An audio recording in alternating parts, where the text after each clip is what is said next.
en este momento nos metemos en una entrevista porque ya estamos en diálogo con Marcelo Zuair. Él es estudiante e investigador de la Universidad Nacional de Luján.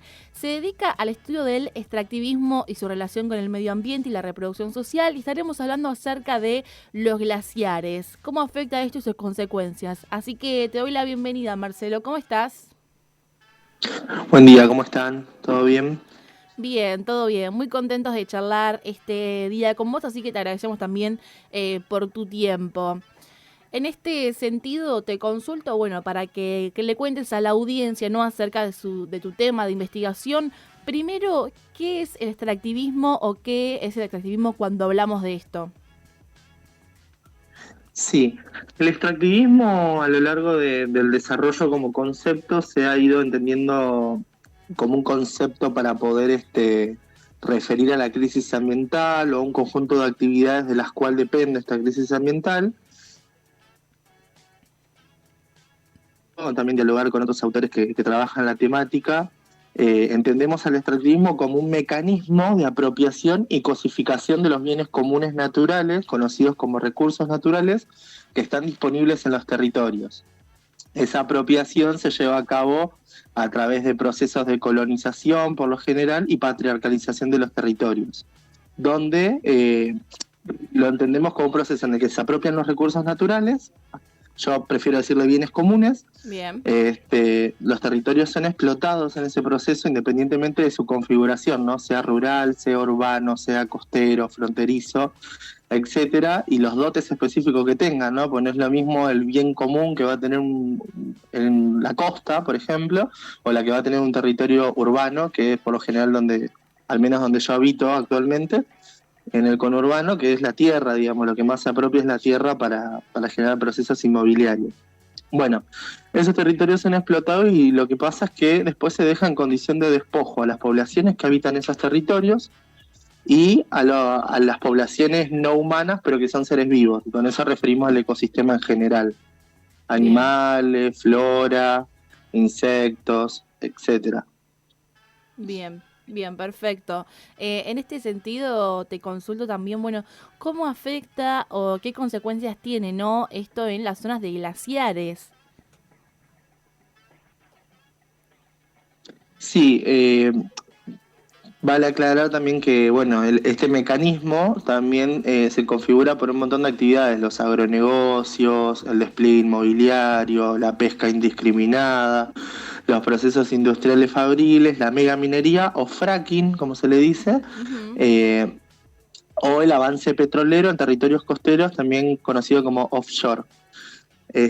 Bueno, puntualmente lo que más suele contaminar el agua es la megaminería, ya que es una actividad que para extraer los minerales lo que hace es un uso bastante sustancial de agua, eh, miles y miles de litros, estamos hablando, que contaminan muchísimo al agua, que es la que abastece o brinda este servicio tan indispensable y necesario para la reproducción de la vida, ¿no? Mm. Y los glaciares son justamente reservorios de agua dulce, agua potable, que suministran de agua potable a grandes sectores de la población, y esto lo que hace es no solamente saquear el agua como recurso, sino que lo que hace es derramar venenos, usa muchos venenos para la excavación y esto contamina el agua. Y lamentablemente cuando el agua está contaminada es irreversible. Sí, bien. En este sentido también te consulto, bueno, por ejemplo, que ¿me escuchás bien ahí? Sí, se escucha bien. Perfecto. ¿Qué actividades extractivistas, por ejemplo, están prohibidas en la zona de los glaciares o periglaciares? ¿Qué cosas no se pueden hacer?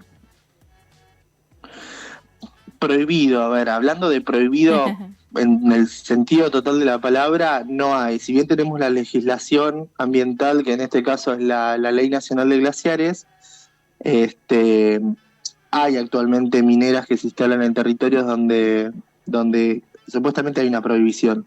Esto Mm, tiene que ver con la contradicción propia del Estado, ¿no? La tensión entre igualdad formal, es decir, un conjunto de leyes normativas que se supone que garantizan derechos o establecen regulaciones o prohibiciones, pero en simultáneo en la realidad se expresa de otra manera, no hay mm. efectivización de derechos y se permite al sector privado que avance sobre los ecosistemas. Así que básicamente, pese a que tengamos legislación, de por sí no se cumple. Cuanto más si encima esa legislación es reformada y habilita permisos. Tal cual. En este sentido, bueno, te consulto desde la mirada extractivista, ¿no? ¿Qué te parece esta reforma o modernización de la ley de glaciares que se trató hace muy poco en el Congreso? Lo que me parece es que es un ataque sistemático a la reproducción de la vida. No podemos entender al ecosistema por un lado y a la vida social por el otro. O sea, nuestra vida social y todo lo que en ella realizamos cotidianamente para garantizar la reproducción de la vida se ancla a territorios. O sea, nuestra vida es situada en territorios, está situada en territorios que están siendo degradados y machacados ambientalmente. Por ende hay un saqueo y escasez de los bienes necesarios para reproducirnos.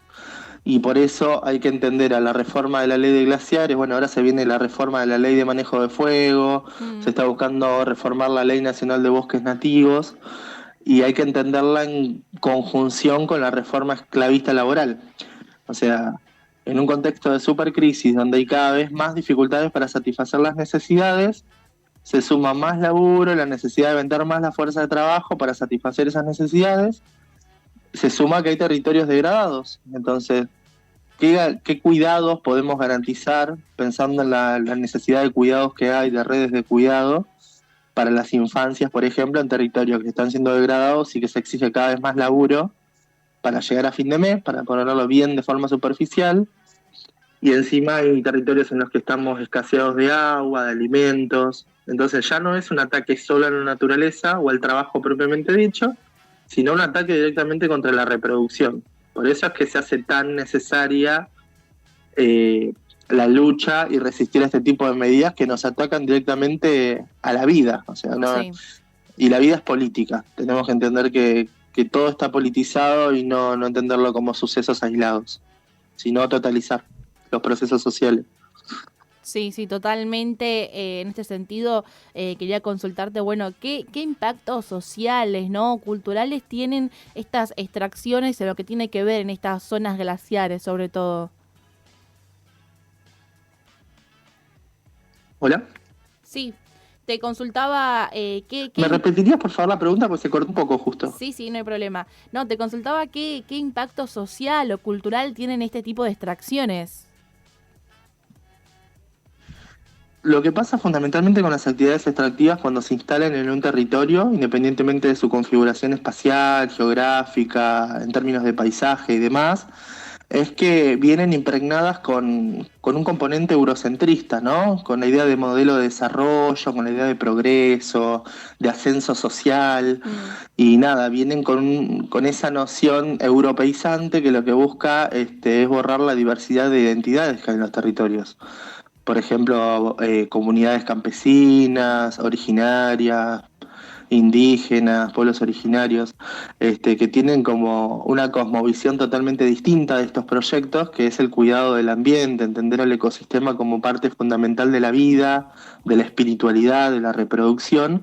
Entonces, posta que son los movimientos que más han defendido a lo largo de la trinchera ambiental el ecosistema. Entonces ahí se genera como una lucha por el sentido, por el significado, no solamente Mm. por lo material, sino una lucha por cómo entienden al territorio de los bienes comunes estas empresas, estos proyectos, y cómo lo entienden las comunidades que habitan ese territorio y que dependen de esos elementos de la naturaleza, ¿no? Mm. Es decir, estos proyectos vienen con una noción de que el territorio es un valor de cambio, los bienes comunes son algo apropiable, utilizable, instrumentalizable, mientras que para las poblaciones que habitan los territorios es un recurso fundamental para la reproducción de la vida, es donde se construye lo que comemos, lo que habitamos, los vínculos, las memorias, las trayectorias de vida, ahí se sitúan la propia existencia humana, ¿no? La existencia se ancla a un territorio específico y estos proyectos no tienen esa visión, entonces ahí se da una lucha por el significado. Así que básicamente los elementos culturales, subjetivos, simbólicos se desprenden de ese antagonismo de sentidos. Bien, perfecto esa definición. Un poco, Marcelo, para ir cerrando, te pediría alguna reflexión, ¿no? Algo actual con lo que está sucediendo acerca del extractivismo, de la ley de glaciares, de cómo avanza este gobierno también en estas leyes que nos afectan muchísimo y sobre todo pensando en las generaciones futuras. Sí, se viene dando en América Latina en general, pero sobre todo en Argentina, un proceso de trincherización, como le digo yo, de la cuestión ambiental. Bueno, está Maristela Svampa, que es una autora muy referente, y al menos para mí, en la temática, que habla de un giro ecoterritorial, ¿no? Tiene que ver con un proceso en el que las luchas se amplían y dejan de basarse solamente en lo económico o en lo social, y el ambientalismo empieza a formar parte constitutiva de los movimientos populares, los movimientos Mm, sociales, que buscan reivindicar determinados derechos, accesos y demandas necesarias para la reproducción de la vida. Entonces, en este proceso, el ecologismo o el ambientalismo se suma a la lucha de clase como trinchera, y lo que considero es que fuertemente hay que fortalecer ese polo, hay que unificar las luchas, no podemos seguir resistiendo en separado o a medias tintas, sino unificarnos como todos los movimientos y seguir demandando, seguir poniendo el cuerpo. Por supuesto que de la academia hay que seguir elaborando, generando conocimiento, la producción de conocimiento es fundamental, pero sí hay que seguir luchando y resistiendo. Todo lo que se logró siempre fue a costa de poner el cuerpo y luchar. Y nuestra historia da cuenta de eso. Así que un poco mi postura es eso, fortalecer las medidas de lucha y no caer en la cultura de la resignación y la frustración, que muchas veces nos lleva a querer tirar la toalla y decir, bueno, ya está. Pero porque justamente lo que está en juego es la reproducción misma de la vida. mm. O sea, o resistimos a media o nos hundimos con el capitalismo y todo lo que está pasando. Bien, perfecto, Marcelo. Te agradecemos muchísimo por sumarte. Le quiero contar a la audiencia que también te has contactado por redes, así que pueden hacerlo, Radio 191, o escribirnos al 15 500 200, bueno, para dialogar sobre estos temas que nos parecen muy importantes que estén en la agenda. Te agradecemos muchísimo, Marcelo, por tu tiempo. Muchísimas gracias a ustedes por el espacio y estamos en contacto, por supuesto. Bien, perfecto. De esta manera te despedimos. Hasta luego. Hasta luego, chau, chau. Bien, estábamos dialogando en este momento con Marcelo Swire, estudiante e investigador de la Universidad Nacional de Luján, quien se dedica al estudio del extractivismo y su relación con el medio ambiente y la reproducción social, en este caso sobre los glaciares. Cómo actúa este extractivismo en la ley de glaciares, qué consecuencias tiene, qué tipos de impacto además. Y en este sentido también quiero contarles que sigue esta demanda colectiva por parte de Greenpeace, la demanda colectiva más grande de la historia para defender el agua.